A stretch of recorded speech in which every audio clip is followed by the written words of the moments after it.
চিৰাং জিলাৰ বিজনী ৰেল ষ্টেচনত তিনিটাকৈ দূৰণিবতীয়া ৰেলৰ ষ্টপেজ অনুমোদন হোৱাত আনন্দৰ জোৱাৰ উঠিছে সমগ্ৰ বিজনী অঞ্চলত। আজিৰে পৰা বিজনী ৰেল ষ্টেচনত কামৰূপ এক্সপ্ৰেছ ৰেলৰো আনুষ্ঠানিকভাৱে ষ্টপেজ আৰম্ভ হ'ল। এই উপলক্ষে ৰেলৱে অধিকাৰ মঞ্চই অসমৰ মুখ্যমন্ত্ৰী আৰু ৰেল মন্ত্ৰালয়ক আন্তৰিক ধন্যবাদ জ্ঞাপন কৰে। উল্লেখযোগ্য যে প্ৰায় ৫০ বছৰ ধৰি বিজনীত দূৰণিবতীয়া ৰেল ষ্টপেজৰ দাবীত আবেদন নিবেদন কৰাৰ লগতে বিভিন্ন আন্দোলন চলাই আহিছিল অঞ্চলবাসীয়ে। অৱশেষত সেই দীৰ্ঘদিনীয়া দাবী পূৰণ হোৱাত আনন্দ প্ৰকাশ কৰিছে বিজনীবাসীয়ে। বিজনী ৰেল ষ্টেচনত এতিয়া নিয়মীয়াকৈ Tambaram express, north east express আৰু কামৰূপ এক্সপ্ৰেছ ৰেলৰ ষ্টপেজ থাকিব।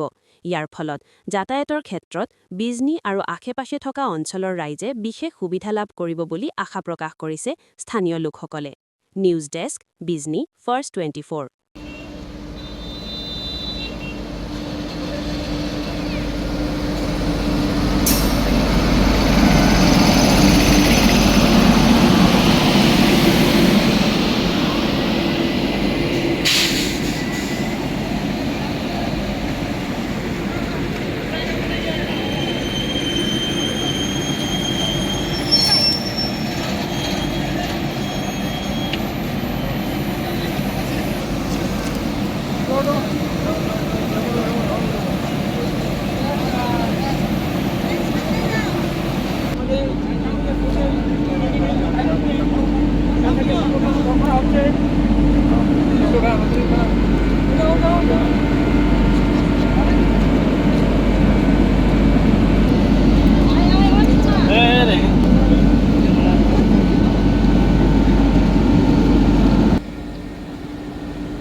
সঁচাকৈ আমাৰ বিজনীবাসী ৰাইজৰ কাৰণে অতি আনন্দৰ বতৰা যে আমাৰ বৃহত্তৰ বিজনী অঞ্চলৰ ৰাইজৰ এক দীৰ্ঘদিনীয়া দাবী আছিলে যে আমাৰ বিজনী ৰেলৱে ষ্টেচনত একমাত্ৰ ব্ৰহ্মপুত্ৰ মেইলৰ বাহিৰে আন কোনো দূৰণিবতীয়া দ্ৰুতগামী ট্ৰেইনৰ ষ্টপেজ নাছিলে।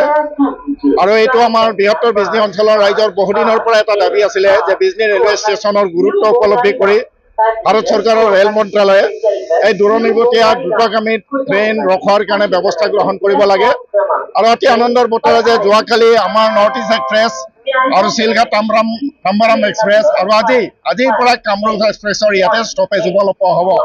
এইটো আমাৰ বহুদিনীয়া আশা, বহুদিনীয়া প্ৰত্যাশা পূৰণ হ'ল। আৰু তাৰ কাৰণে আমি ভাৰত চৰকাৰৰ ৰেল মন্ত্ৰালয় আৰু অসম চৰকাৰৰ মাননীয় মুখ্যমন্ত্ৰী মহোদয়ৰ তৎপৰতাৰ বাবে তেখেতসকলক আন্তৰিকতাৰে ধন্যবাদ জ্ঞাপন কৰিছোঁ। আৰু বহুদিনৰ পৰা ভুগি অহা এই দুৰ্ভোগ ভুগি অহা বৃহত্তৰ বিজনী অঞ্চলৰ ৰাইজৰ ৰেল যাত্ৰাৰ ক্ষেত্ৰত যি দুৰ্ভোগ ভুগি আহিছিল সেইটো এতিয়া বহু পৰিমাণে আমাৰ সুচল হ'ব।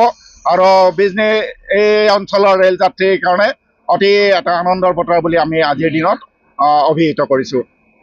ধন্যবাদ।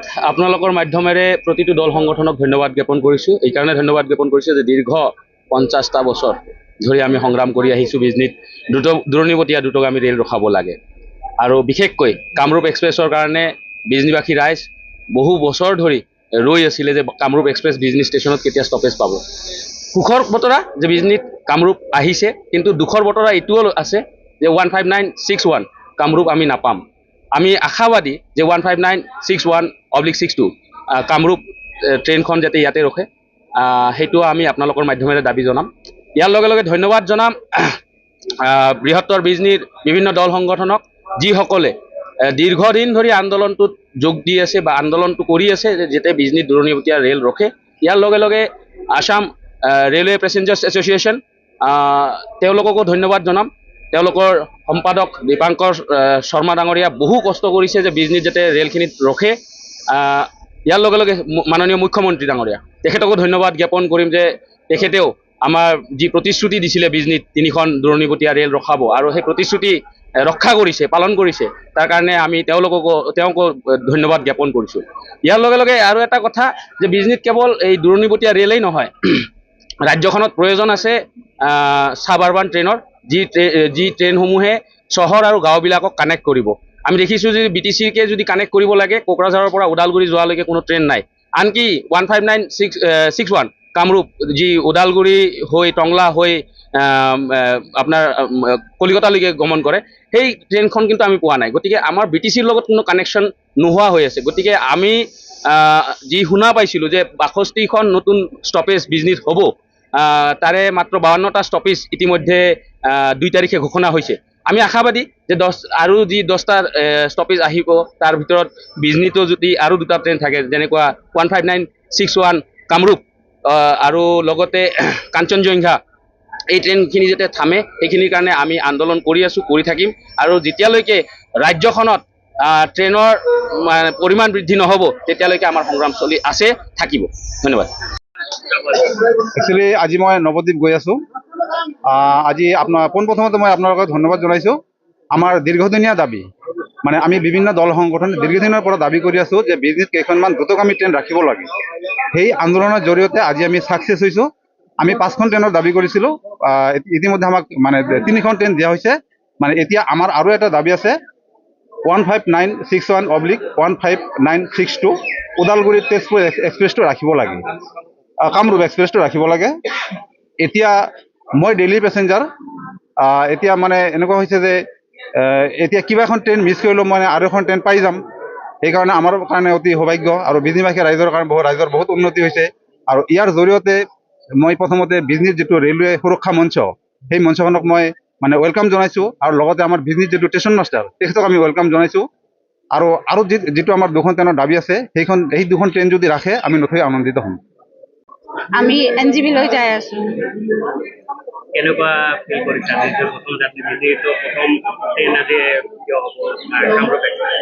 ভাল লাগিছে, আজি আমাৰ ঠাইত এইটো ট্ৰেইন দিছে, সেইকাৰণে ভাল লাগছে।